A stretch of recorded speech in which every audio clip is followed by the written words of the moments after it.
ಕೊಡಗು ಜಿಲ್ಲೆಯಲ್ಲಿರುವ ಸುಮಾರು 60,000ಕ್ಕೂ ಅಧಿಕ ನಿವೇಶನ ರಹಿತ ಬಡವರಿಗೆ ತಲಾ 5 ಸೆಂಟ್ ನಿವೇಶನ ಮಂಜೂರು ಮಾಡಬೇಕೆಂದು ಒತ್ತಾಯಿಸಿ ಮೇ 29ರಂದು ಮಡಿಕೇರಿಯಲ್ಲಿ ಬೃಹತ್ ಪ್ರತಿಭಟನೆ ನಡೆಸಲಾಗುತ್ತೆ ಅಂತ ಆಲ್ ಇಂಡಿಯಾ ಬಹುಜನ ಸಮಾಜ ಪಾರ್ಟಿಯ ಕೊಡಗು ಜಿಲ್ಲಾಧ್ಯಕ್ಷ ಕೆ ಮಣ್ಣಪ್ಪ ತಿಳಿಸಿದ್ದಾರೆ.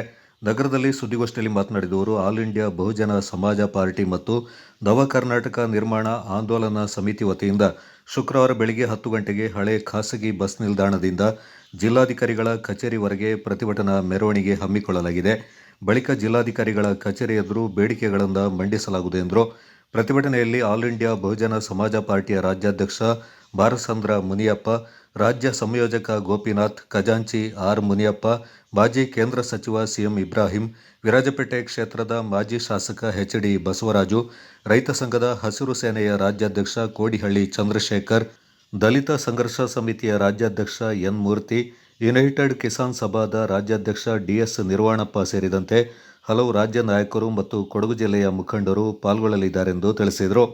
ಇಲ್ಲಿ ಕೊಡಗಿನಲ್ಲಿ ಬಹಳಷ್ಟು ವರ್ಷಗಳಿಂದ ಸ್ವತಂತ್ರ ಪೂರ್ವದಿಂದ ಇವತ್ತು ಬಡವರು ಕೊಡಗಿನಲ್ಲಿ ತೋಟಗಾರಿಕೆಯಾಗಿ ಜೀವನ ಸಾಗಿಸಿದ್ದಾರೆ. ಆದರೆ ಕೊಡಗಿನಲ್ಲಿ ಇವರಿಗೆ ಯಾವುದೇ ರೀತಿಯ ಒಂದು ಸೌಲಭ್ಯಗಳನ್ನು ಸರ್ಕಾರ ಕೊಟ್ಟು ಮುಂದಾಗಿದೆ. ಇವತ್ತು ಭೂಮಿ ಸಂಪೂರ್ಣವಾಗಿ ಶ್ರೀಮಂತರ ಪಾಲಾಗಿದೆ. ಆ ಶ್ರೀಮಂತರ ಪಾಲಾಗಿದ್ದು ಬಡವರಿಗೆ ಕನಿಷ್ಠ ಒಂದು ನಿವೇಶನ ಪರಿಸ್ಥಿತಿಗೆ ಕೂಡ ಸರ್ಕಾರದ ಭೂಮಿ ಇಲ್ಲದಂತ ಪರಿಸ್ಥಿತಿಯನ್ನು ಇವತ್ತು ನಾವು ಕಾಣ್ತೀವಿ. ಒಂದು ಸರ್ಕಾರ ಜಿಲ್ಲಾಡಳಿತ ಇವತ್ತು ಪ್ರತಿಯೊಂದು ಗ್ರಾಮಗಳಲ್ಲಿ ನೋಡಿದಾಗ ಎಲ್ಲ ಬಡವರ ಪಂಚಾಯತಿಗಳಲ್ಲಿ ಅವರ ನಿವೇಶನ ರೈತರ ಕುಟುಂಬಗಳ ಪಟ್ಟಿಯನ್ನು ತೆಗೆದುತ್ತಾರೆ ಹೊರತು ಯಾವುದೇ ರೀತಿಯಲ್ಲಿ ಅವರಿಗಾಗಿ ಜಾಗವನ್ನು ಮೀಸಲಿಡುವಂಥದ್ದಾಗಲಿ ಮತ್ತೆ ಮನೆಗಳ ಕೊಡಿಸುವಂಥ ಕಾರ್ಯಗಳನ್ನ ಇದು ಕೂಡ ಮಾಡ್ತಿಲ್ಲ.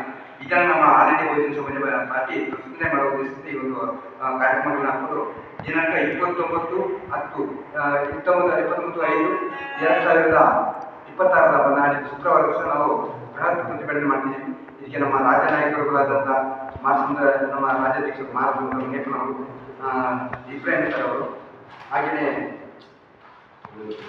ಗೋಷ್ಠಿಯಲ್ಲಿ ಆಲ್ ಇಂಡಿಯಾ ಬಹುಜನ ಸಮಾಜ ಪಾರ್ಟಿಯ ಜಿಲ್ಲಾ ಪ್ರಧಾನ ಕಾರ್ಯದರ್ಶಿ ಪಿ.ಎ. ಕುಸುಮಾವತಿ, ಉಪಾಧ್ಯಕ್ಷರಾದ ಟಿ. ಜಗದೀಶ್, ಕಿರಣ್, ಎಂ. ಮಾದೇಶ್, ಕಾರ್ಯದರ್ಶಿಗಳಾದ ಶಿವಪ್ಪ ಹಾಗೂ ಸುದೀಪ್ ಪಾಲ್ಗೊಂಡಿದ್ದರು.